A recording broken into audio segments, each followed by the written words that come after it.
I've done a song with 50 Cent and Eminem where I rap on it not that long ago, and if you were to go back into my school when I was 9 and discovered Eminem for the first time, and you went in and you were like, which one of these kids is going to be on a song with 50 Cent and Eminem rapping in 15 years time, no one would have picked me. I was like this tall, big glasses, had a stutter, and ginger hair, just not a cool kid at all. All right, all good for you. I'm in love with the shape of you. We push and pull like a magnet do. Although my heart is falling too, I'm in love with your body. Subtract is an album about grief, fear, depression, anxiety, but hope.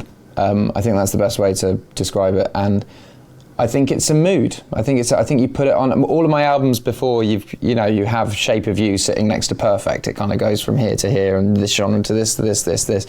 Whereas Subtract is just one mood. You put it on, and you're in the world, and when it ends, you're out of the world. Is it darker than the previous ones? Yeah, I think just from where I'm at in life, it's more adult. I made Plus when I wrote Plus when I was 17, 18. It's a teenage love album, and I made Subtract when I was 31 and dealing with depression and grief and loss and fear. So yeah, they're definitely more adult themes. I wouldn't say that it's darker. It's just what adults live, Does this album reflect in any way a part of your life? Yeah, I think every single album that I've done reflects where I am at that point, and I think I can't not sing songs that are about my life or write songs about my life, because then I can't relate to them. I have to feel something to sing it, basically. Could you say that music is a therapy for you?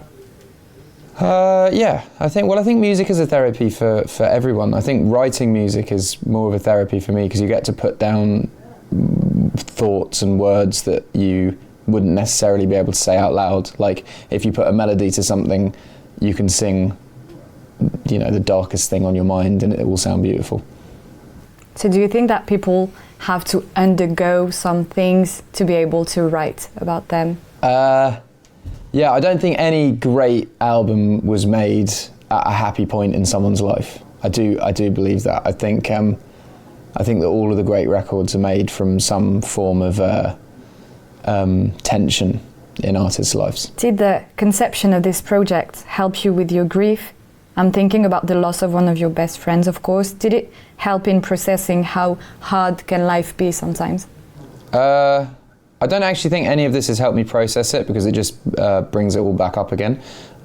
So I'll tell you in a couple of years once this is over. But yeah, it's definitely good to talk about. It's helped me open up to friends and to family, and help friends and family who've gone through similar things open up to me. So I do think it's a positive thing, but yeah, I don't know whether it's helped yet. So would you say that 2022 was kind of a tough year for you in any way?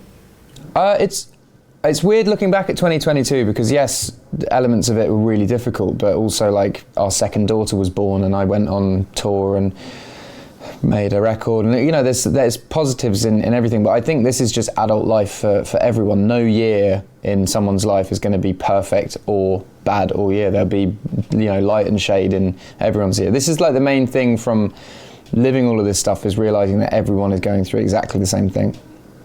You open up quite easily about mental health, about the things you went through.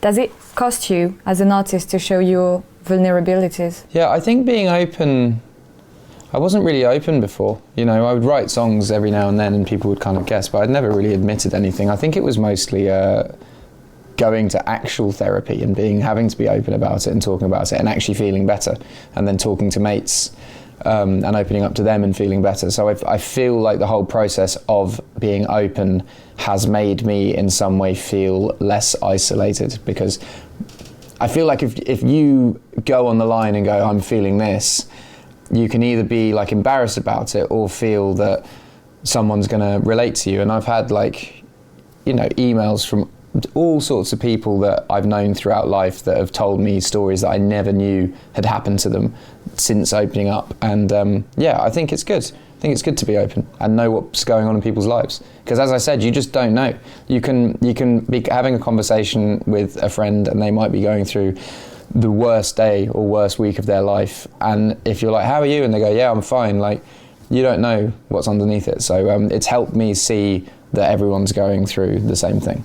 Did you ever feel like, I'm a pop star, I don't have the right to complain? Yeah, I think that there's a certain thing from, I'm a super privileged man living in the world, so like when I have things that happen in my life, I kind of keep them to myself. It's not something that anyone really wants to hear, but there are certain things that we can all relate to. Like being successful and wealthy doesn't mean you can bring back a friend that's died, or cure this, or no one wants to hear a pop star complain, but I think everyone wants to hear artists be open about how they feel about stuff, I think, because otherwise no one would buy music. And about your best friend, did it cost you to talk about this grief?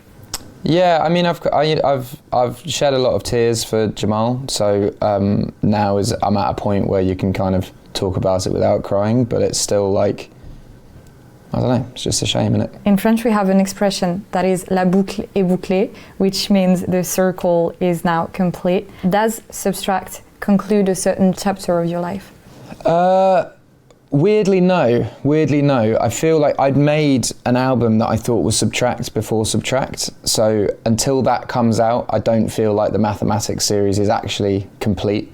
Although you've got plus, multiply, divide equals Subtract, I feel like I'll have to put out this one that was going to be Subtract for it to be like, okay, now I can move on. In your Disney documentary, at one point, you say that someone once told about you, that guy does not become a pop star, but that guy has become a pop star. What would you say to those who did not believe in you at first? I've done a song with 50 Cent and Eminem where I rap on it, not that long ago, and if you look at that now, it's sort of normal because I've been a pop star for however long.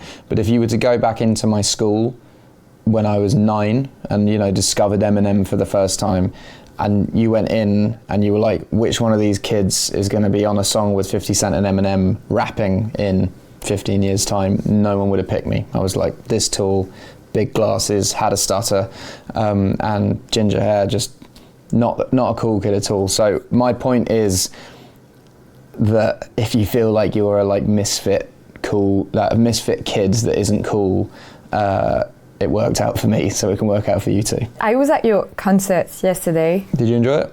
Of course I did.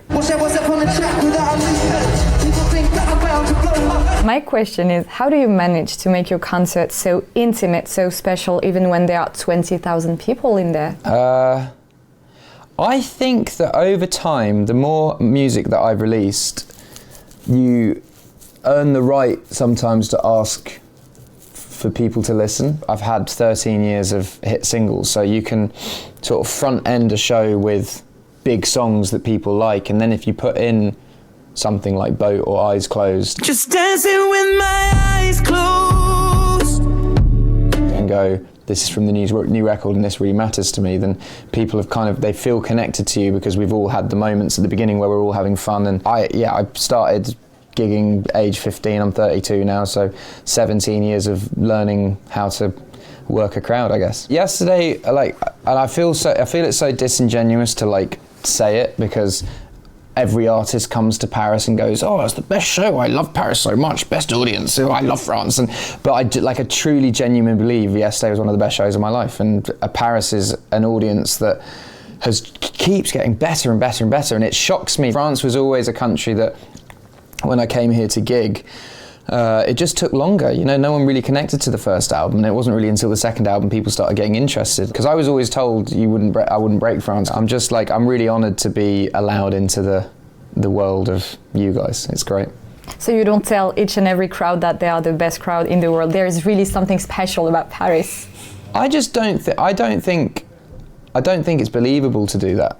I think Dublin has a great crowd. I think, other cities in Ireland have great crowds. I think Glasgow's a fantastic crowd. But the best crowd that I have played to in the last 3 years has been in Paris. Last year at Stade de France and this year at Bercy. So I truly believe that at the moment, Paris is the best crowd for me.